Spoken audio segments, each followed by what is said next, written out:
America is in the midst of an opioid drug epidemic.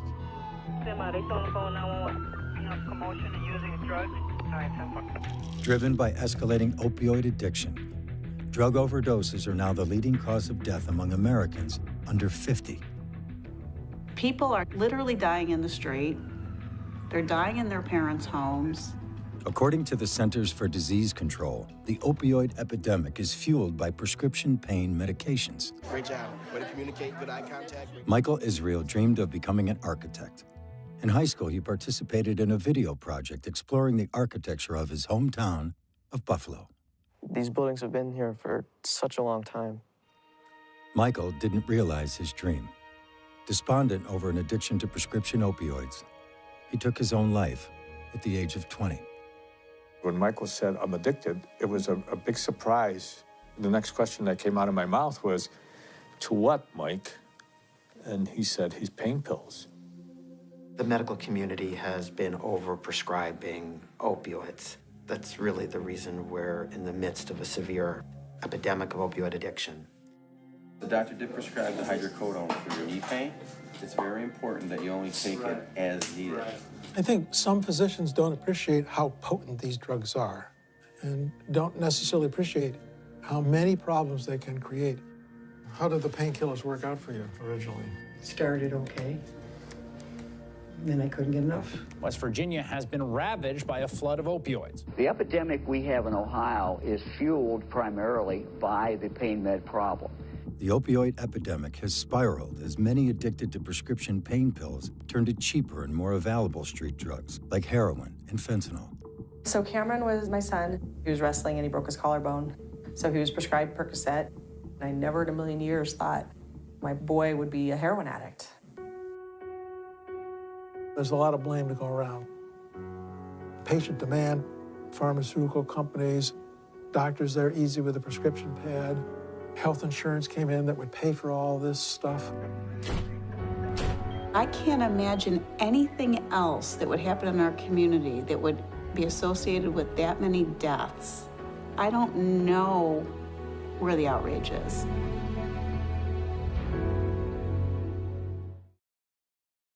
It's very hard to get over this image every day and every night of your kid taking his last breath.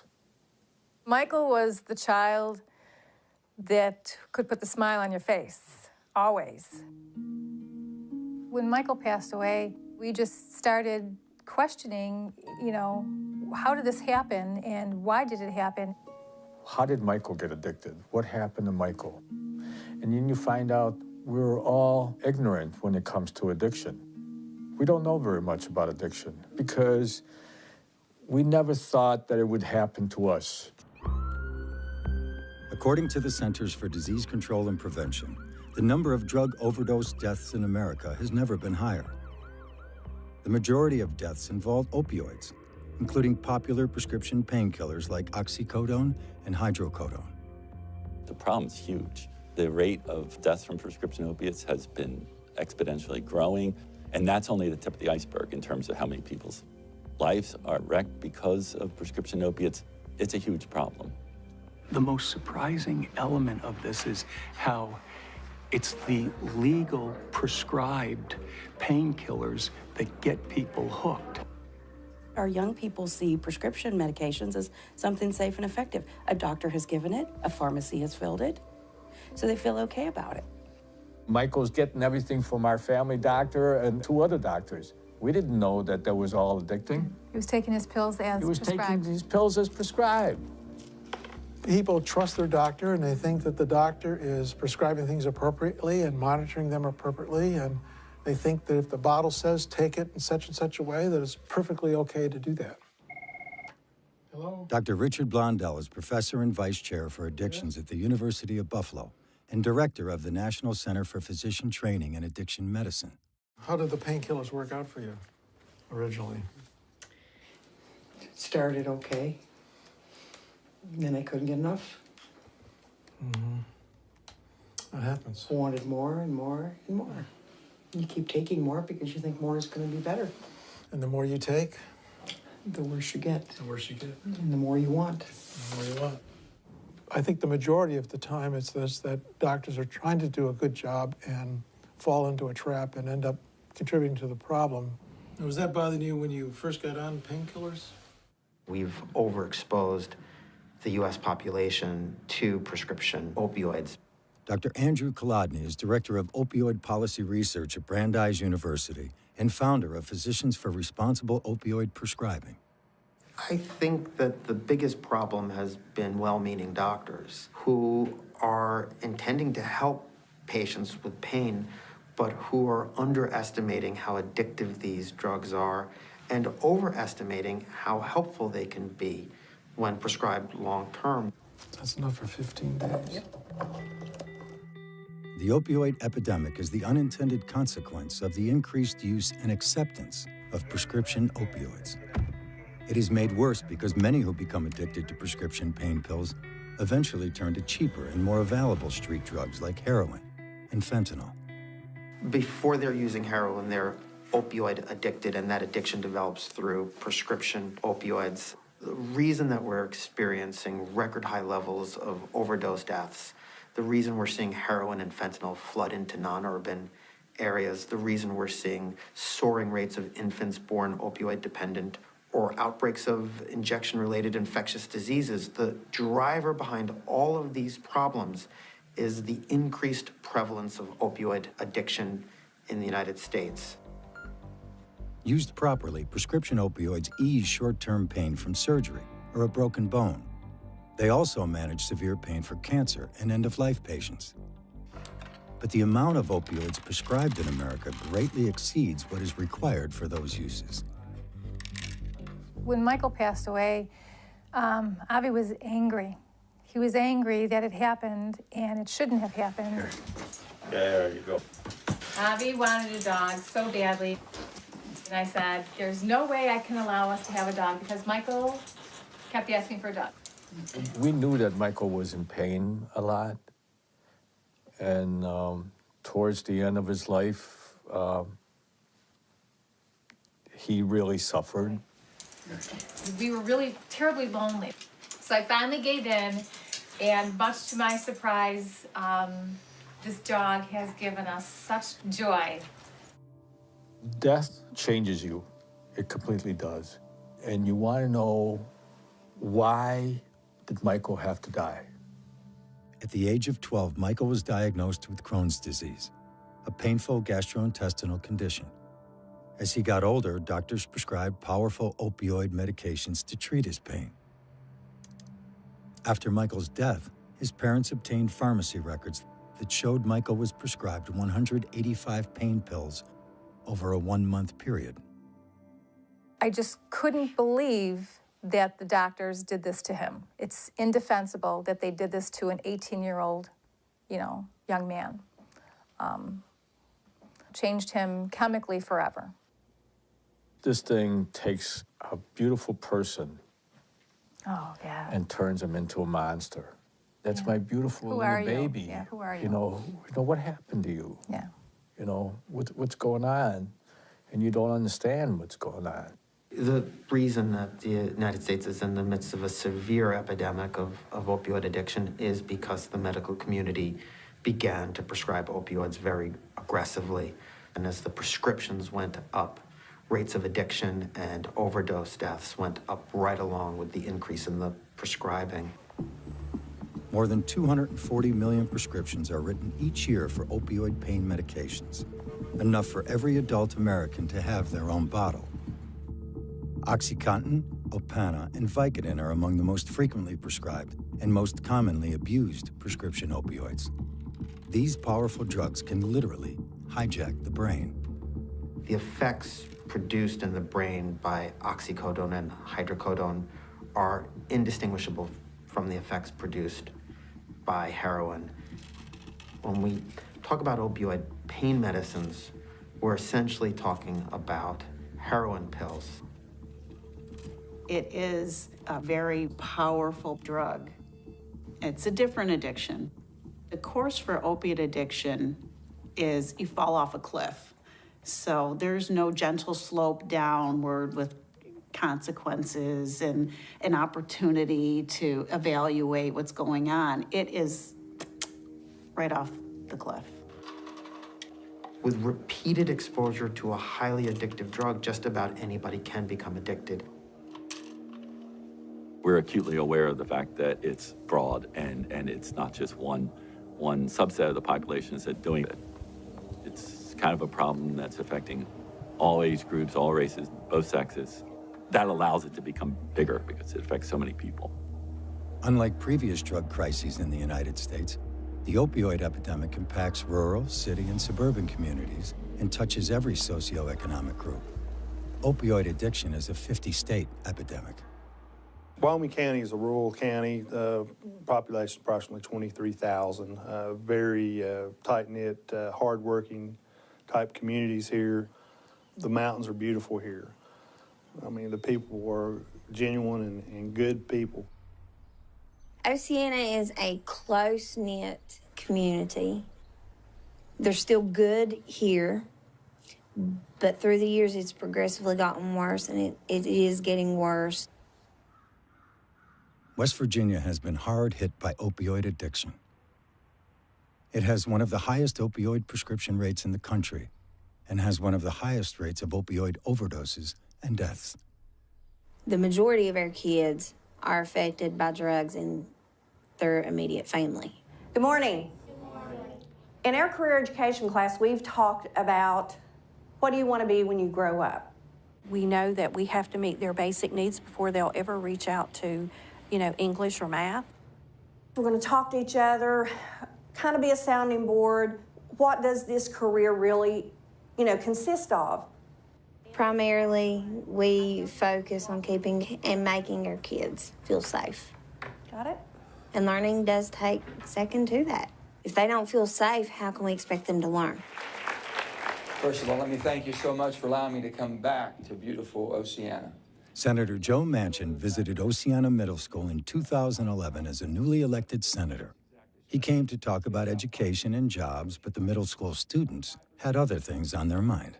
So when I came down 5 years ago, that's what we were talking about the jobs opportunities. And then there were some students that wanted to talk to me. They wanted to share the life that they were challenged with, living in an area that become truly overrun by drugs. Chelsea was a 7th grader when she met with Senator Manchin in 2011. He came to our small community, and the conversation led to the problem with drugs in our community. Oceana is a wonderful town, wonderful people, great place to live, but then there's the drug problem. My mom and dad were divorced when I was in the 6th grade, and it was because of drugs. My dad was in a coal mining accident, and he soon after became addicted to painkillers. And he started putting those medicines before us. Chelsea was in the audience when Senator Manchin returned to Oceana Middle School in 2016. The senator was hoping to hear more encouraging stories from a new group of middle school students. He didn't. I think that what is wrong with our community, like the drugs in it, I haven't really seen a change because I don't know how it was like before, but my parents and my grandma and my aunt used to talk how it would be safe at night and you could do whatever you want. You could walk the streets and you wouldn't have to lock your doors and have a doubt about anyone, and now everything is dangerous and you don't want to go outside alone even in the daytime. It's still that way here. You're still seeing that? Yes. My stepdad did them.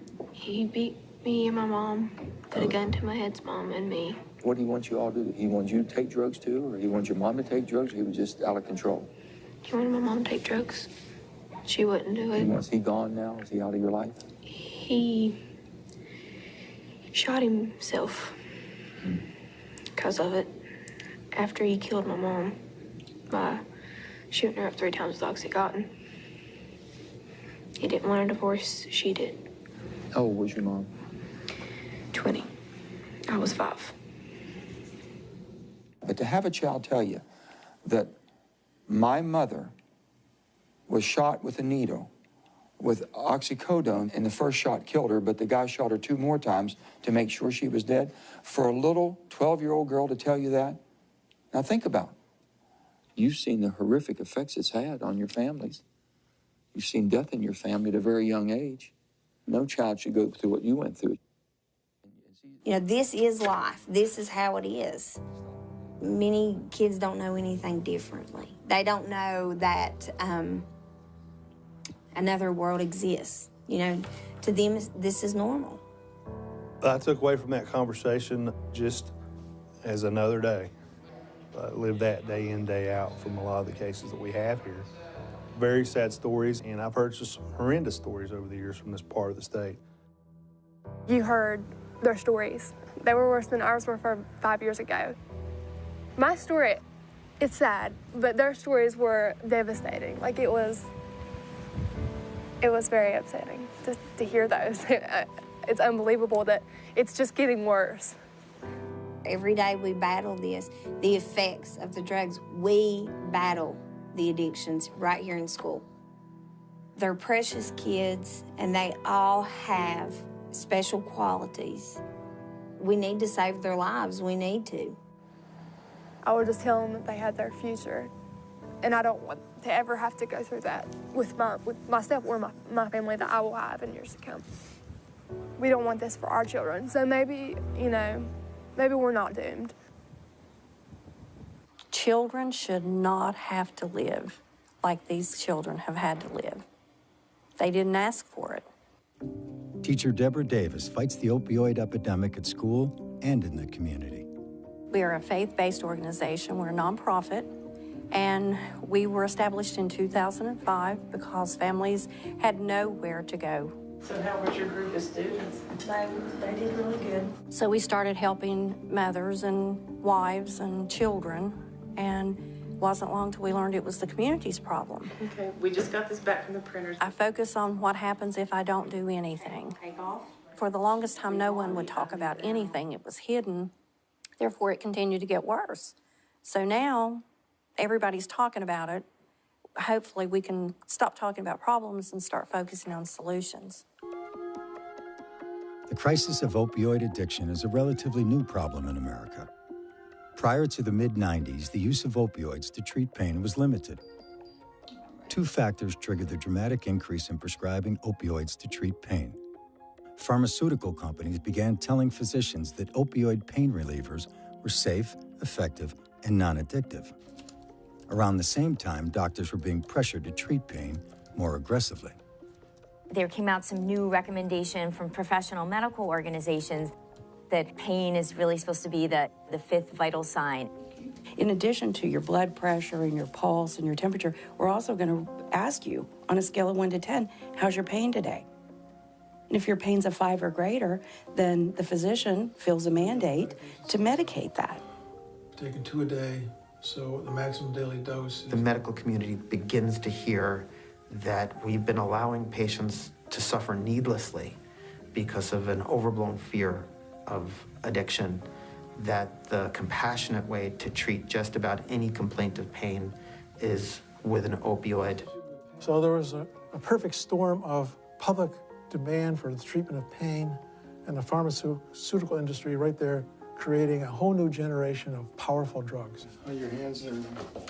Pain is the #1 reason people visit a doctor. Pain can be a challenging element for doctors to diagnose and treat.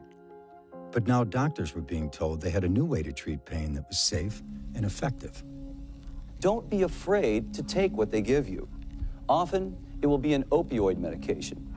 In the 1990s, new opioid medications were introduced to treat pain. Much of the information about these new drugs came from pharmaceutical companies. Some patients may be afraid of taking opioids because they're perceived as too strong or addictive. But that is far from actual fact. The reason that the medical community started to prescribe so aggressively is that in many ways we were responding to a brilliant marketing campaign. It was in 1996 that Purdue Pharma introduced OxyContin. It launched a campaign to encourage the medical community to prescribe opioids for common chronic conditions. The marketing effort included paid trips for doctors to workshops on pain treatment and visits from drug reps who often oversold the benefits and understated the risks of prescribing opioids to treat pain. While OxyContin was the most successful of the new prescription drugs, other companies were producing painkillers and engaging in similar marketing activities. The aggressive marketing increased the use of prescription painkillers to treat common types of pain, from toothaches and migraines to sports injuries and back pain. We start to hear that we shouldn't worry about patients getting dependent on the drug, that you can taper people off easily, and that this is the safe and effective way to help people with chronic pain. And what they were teaching was certainly wrong. I would describe that as one of the factors that contributed to the current crisis, and that never should have happened. It's unfortunate that it did. Ann Pritchett is Vice President for Policy and Research at PhRMA, an organization representing pharmaceutical companies in the United States. She previously served in the White House Drug Policy Office.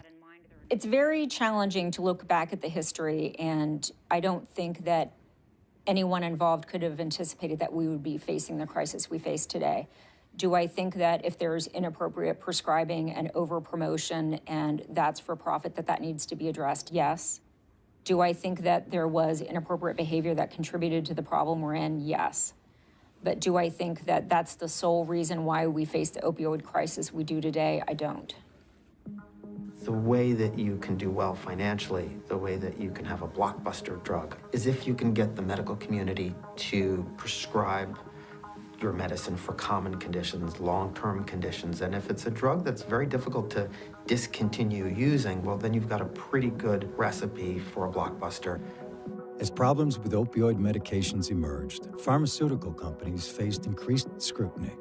In 2007, Purdue Pharma paid $634 million to settle charges that it misled the public about the risk of addiction. The epidemic we have in Ohio. In 2017, several states filed suit against a handful of pharmaceutical companies accusing them of conducting marketing campaigns that misled doctors and patients. Despite the concerns, opioids remain one of the most prescribed drugs in the United States. My issue is, why is there all this surplus product? I don't know why pharmaceutical companies are not held accountable to that. If there's only this much pain demand, but this much product, then obviously you know your product's being used for other purposes. Since 1999, sales of prescription painkillers in the United States have quadrupled. During that same period, the Centers for Disease Control says there was no change in the amount of pain reported by Americans. There are enough opioid pain pills prescribed in 1 year to medicate every adult American for a month. So clearly, we have a disconnect here. We have a situation where there's over-prescribing because it doesn't seem reasonable to think that for every American, there should be a 30-day supply of a prescription opioid. But how do we address that and still ensure that those with legitimate need are receiving access? I understand and empathize with the incredible pain and suffering that these families are facing. To blame the pharmaceutical industry as having the sole responsibility, I think, is misguided and wrong. I don't think that any one factor has led us to the current opioid crisis. It didn't happen overnight. It's not going to be solved overnight. And the more you open up this Pandora's box, you find a broken system in this country where there's parts scattered everywhere. And there's people who need help, and they're broken, and they can't get the help because our healthcare system is based on making money. Blood pressure's good. It's always an issue about who pays for anything.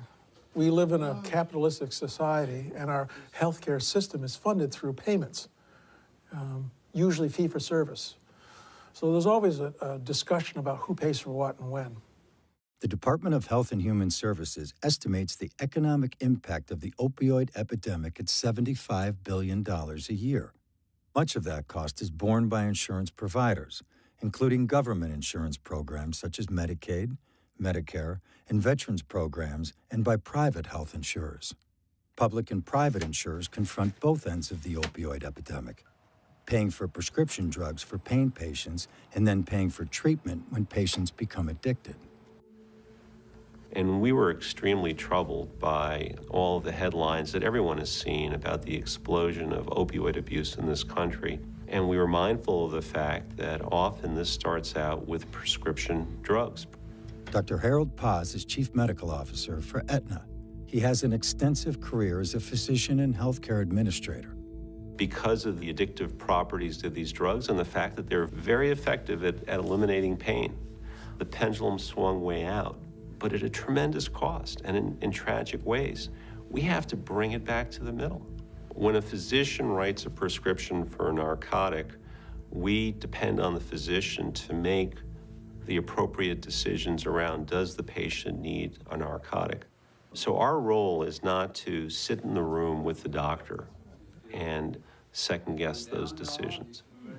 But what we can do is look at the overarching patterns that exist. Health insurers collect information about the prescribing patterns of doctors. Aetna initiated a program to contact physicians about their opioid prescribing. We really wanted to focus on physicians that are writing a lot of prescriptions for opioids. We started with the top 1%, and we said to the doctors, based on this data, based on the CDC recommendations, you are an opioid superprescriber. Along with the letter, Aetna provided a checklist for doctors to use when prescribing opioids. But some question whether letters are enough to address the problem. We expect that our physicians are going to be well-trained, they're going to practice appropriately and professionally and ethically, and if they aren't, we have in our communities and in our states the mechanisms to identify that and make sure that those problems are corrected. Patients and prescribers really need to understand that opioids are highly addictive. It doesn't mean that they should never prescribe it or that the patient should never take it. It means we have to be very careful with these drugs. We have to avoid using them when we can. And for many types of pain, we can avoid opioids. We have alternative treatments. I'm treating the tissue in your neck and around your head. Helps relax this area, help with pain too, okay? Okay. In 2016, the Centers for Disease Control created the first national guidelines for prescribing opioids for chronic pain. A key recommendation encouraged doctors to use non-opioid approaches to treat most pain. But changing doctor and patient reliance on prescription painkillers is challenging. I have a solution that will make this whole problem go away. Dr. Daniel Alford is professor of medicine at the Boston University School of Medicine, where he directs an opioid prescribing education program. The solution is if the insurance industry would pay for comprehensive pain management services. Under one roof, you can get massage therapy, cognitive behavioral therapy, acupuncture, medication management, you name it. I want patients to start demanding multimodal comprehensive treatment. I want them to say to their doc, I need something better. And they should be calling up their insurers and saying, why don't I have access to all these other treatment modalities? Of course, we need to continue to find more effective ways to treat pain. And we certainly support every physician that wants to provide an alternative to narcotics. Our problem is with other therapies, alternative therapies, that are not clinically proven. Until they are, we're not going to cover it because we don't have a basis upon which to say it makes sense to cover it. What we have to look for are clinical studies that prove efficacy. Some alternative treatments are covered by insurance, but coverage varies from company to company and state to state. Insurers face pressure to pay for pain medications, but are also challenged to control overprescribing. The truth is, most insurance companies will pay for physical therapy and some of these alternative treatments, but the easiest thing for a primary care doctor to do is write a prescription. If I've got 10 minutes to spend with you and you're complaining of pain, writing the prescription can be the ticket to getting you out of the office quickly so I can see my next patient. Squeeze the shoulder blades together and reach the elbows back. It's a whole lot easier for me to prescribe a medication than it is for me to get a patient into physical therapy, into acupuncture, into cognitive behavioral therapy, and all the other treatments that have been shown to be effective in treating chronic pain. We still have a long way to go. Does that feel okay? Mm-hmm. Good. Good job. Awesome. It is a daunting task to get doctors and patients to turn away from prescription drugs as the first step for treating pain. What's important is that 100 million Americans are suffering from chronic pain. So we really need to screen patients better for addiction, decrease the amount of opiates that we're prescribing, and find non-pharmacologic approaches to take care of our patients with chronic pain. It's very, very challenging. At the University of New Mexico Pain Center, an interdisciplinary team works to manage pain, improve quality of life, and reduce use of prescription opioids.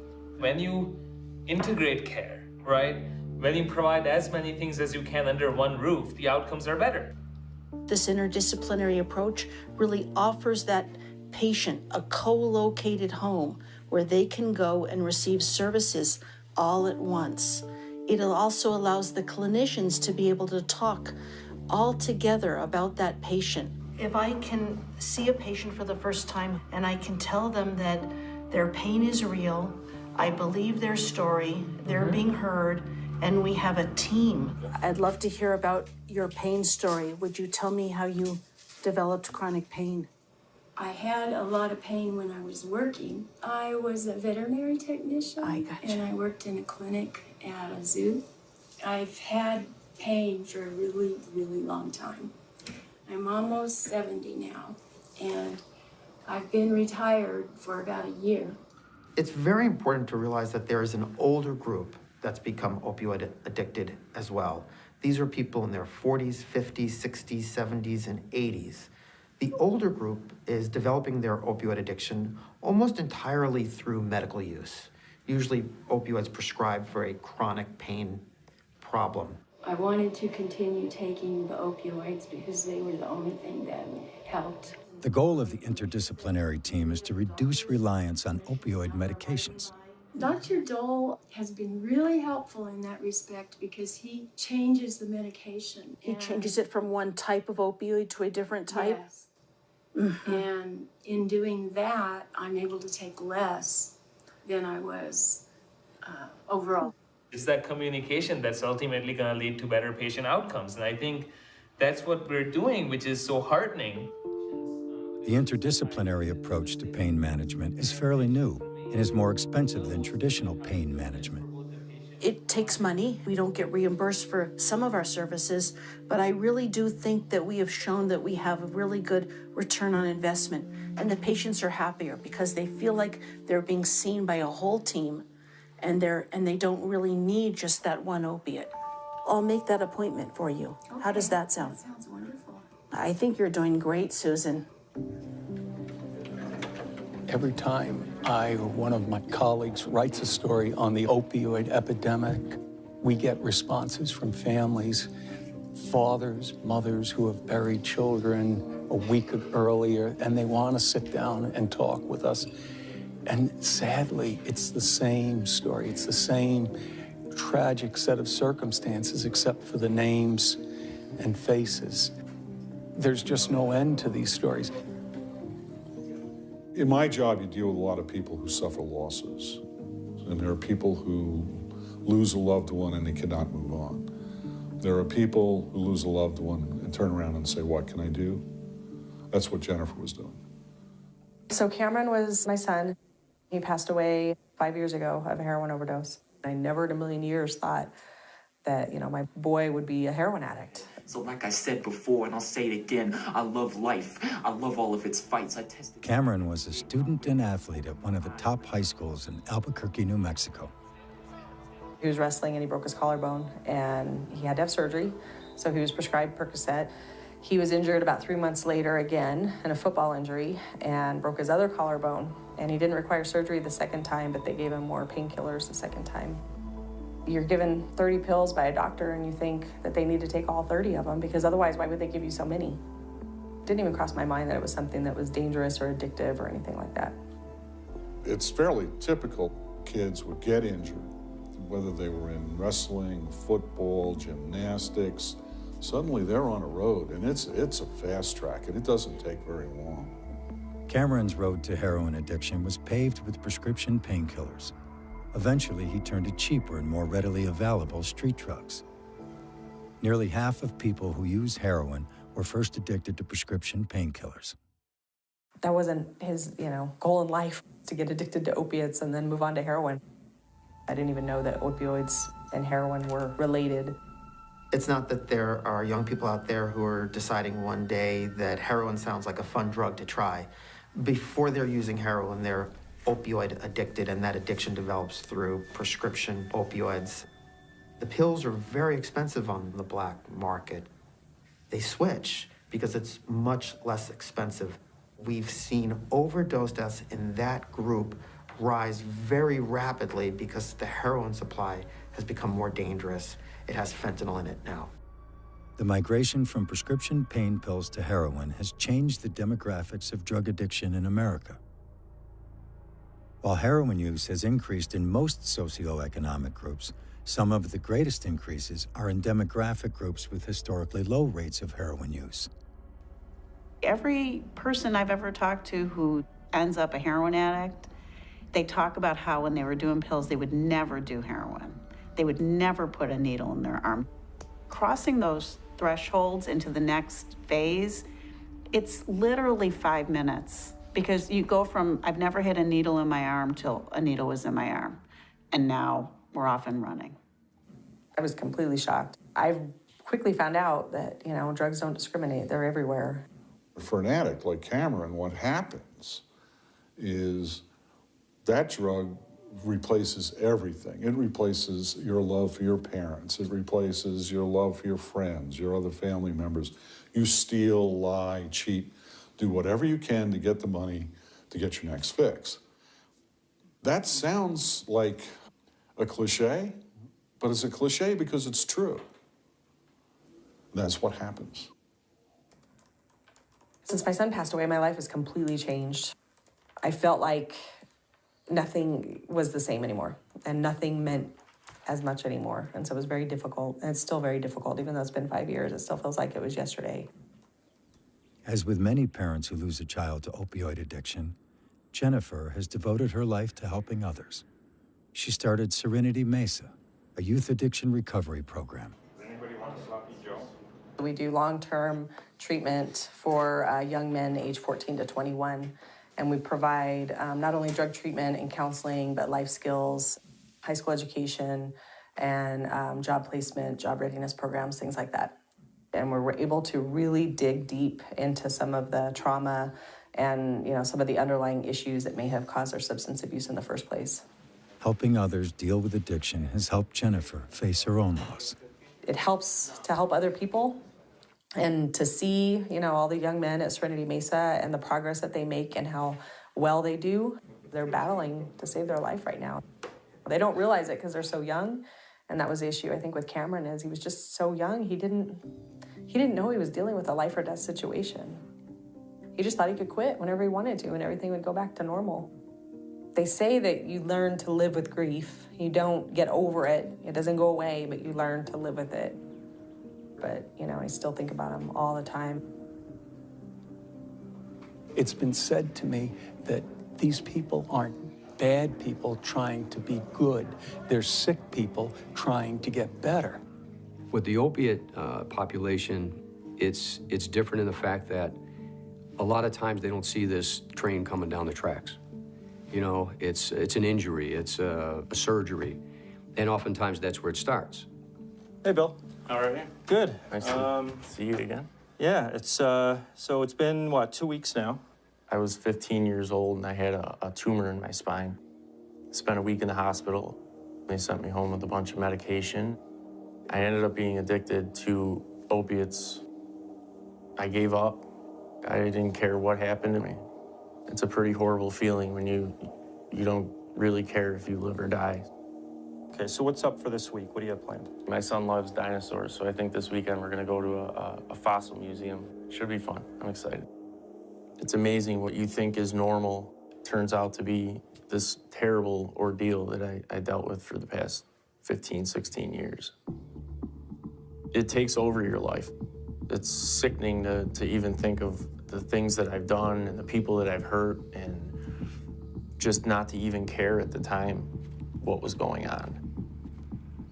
I think deep down, every addict has a desire to not be living that life anymore.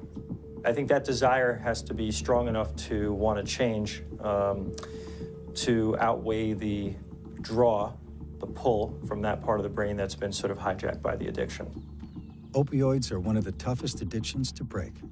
Opioids produce an addictive euphoria that alters the chemistry of the brain. According to the National Institute on Drug Abuse, treatment programs that focus only on abstinence do not result in long-term recovery. The reality is there's no fix, there's no cure for this disease. There's a lot of work involved in this. It's not just a quick fix or a miracle cure. There's not a magic bullet out here. We don't have a one and out, well, come in and we'll save you and you're gonna be all good. It's a long and difficult road. Opioid addiction is a chronic disease, like diabetes or heart disease. All need to be managed for a lifetime. Treatment for addiction typically includes some form of individual or group therapy. What you become when you're getting high is not who you are. You know, who you are is sitting in this chair today, fighting, struggling with the courage, the faith, and the hope that tomorrow could be a better day. The disease can be arrested. You know, you can lock it up and lock it up forever, you know, and as long as you don't put that key in the lock and turn it and let it loose, you can be free from the horrors of addiction. Things got really rough for me before they ever seemed like they were going to get better.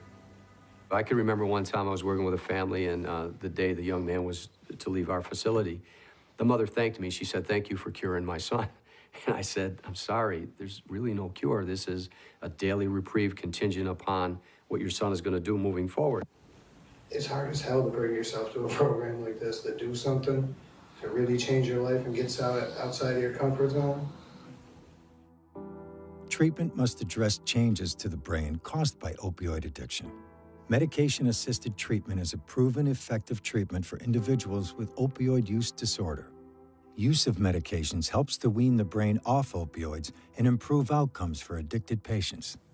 One of the most effective treatments is a medicine called Suboxone or buprenorphine. It will control people's cravings, and it reduces the risk that they're going to die of an overdose. Opioid replacement with buprenorphine is one of those things that for many people is a game changer.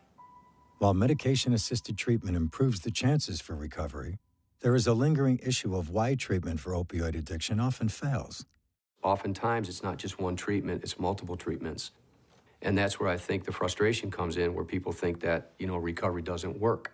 You know, it's fruitless. It's just not going to happen.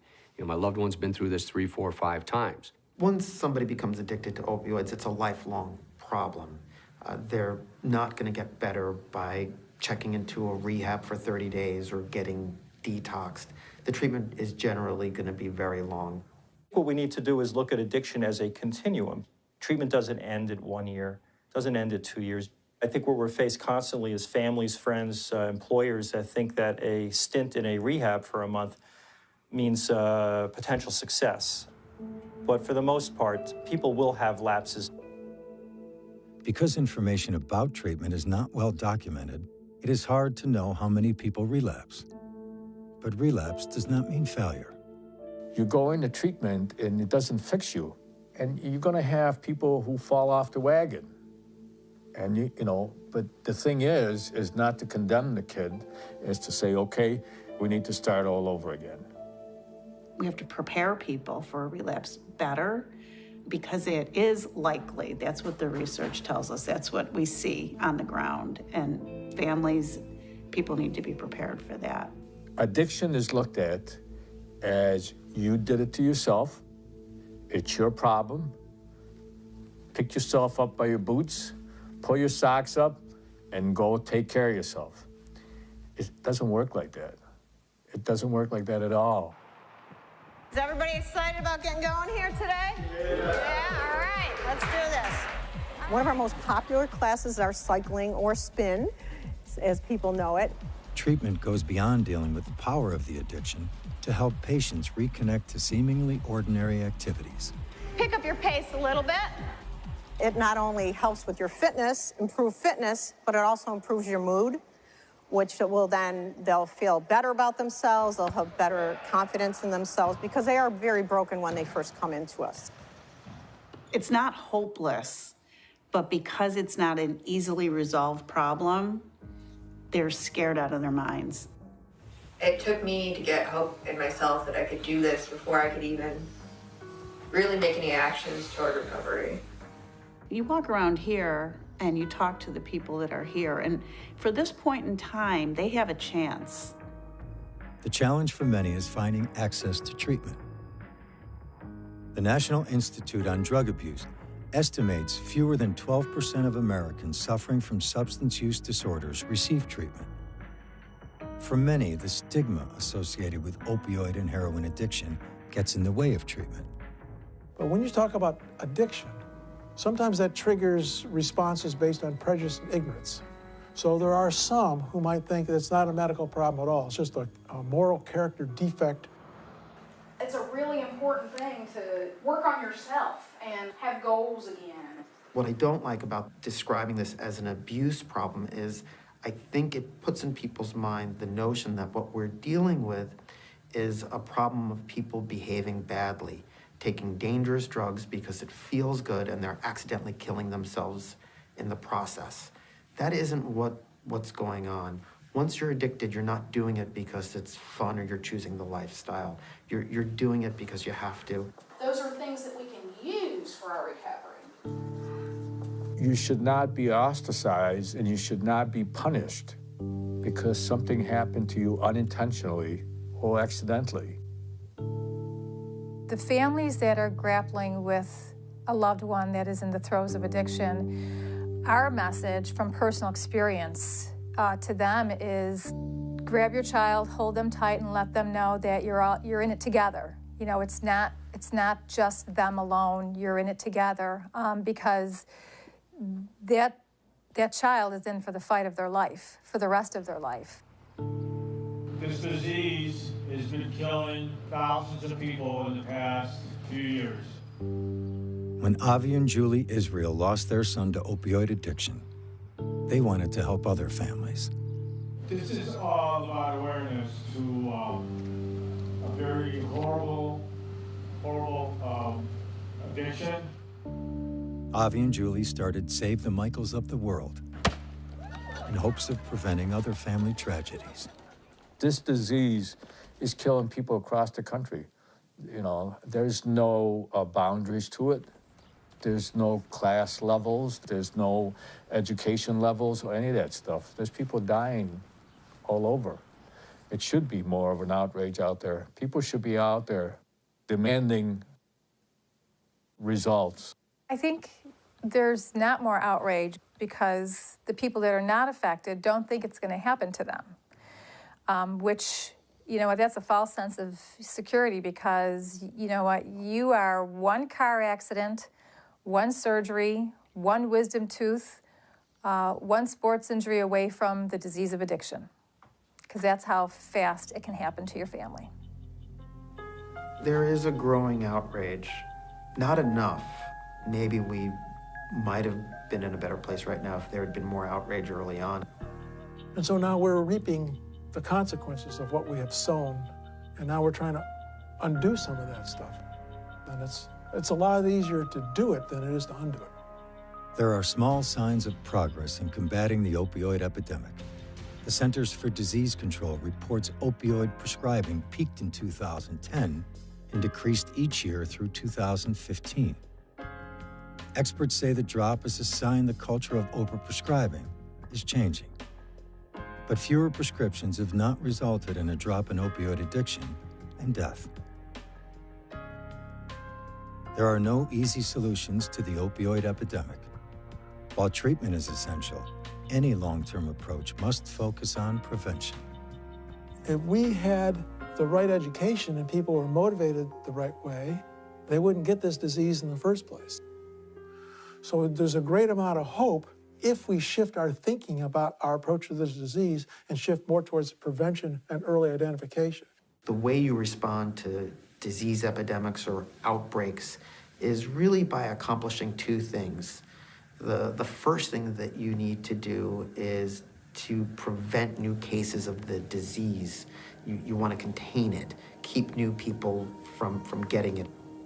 And the other thing that you need to do is you need to treat the people who have the disease so they don't die from it. That's really going to be the only way we can bring down overdose deaths in the short term. I would start with a massive educational campaign, the same kind of educational campaign and awareness that they did for any other new kind of emerging disease. So now we have to start thinking about educating our children better, about educating doctors better, about educating parents better, about educating our public health officials better, about educating our politicians better. All of those people have to come together to really affect a strategy of prevention. Well, I believe that we need to educate at a much younger age than we do now. But again, because of the disease of denial, many folks are going to say, well, we don't need that in my town. We don't need that in my school. That's for down the road. But the problem is, down the road is right in your locale. We've got to fix this. And it's going to take some big-time solutions here. This is not going to be something where you put up a couple of billboards and it's all going to get better. People want it all fixed next month. You know, here's the problem, now at 5 o'clock, solution, film at 11. It ain't going to happen. Everybody has to accept their little piece of responsibility for this and do their part to fix the problem. As long as everybody's saying, pointing the fingers and blaming somebody else, it's not going to get done.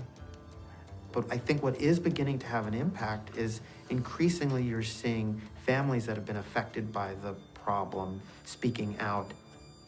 And some of these family survivor advocates are having an impact. I think prevention is key. Educating the parents, educating the coaches, educating the kids through the school systems. How many of you found something interesting?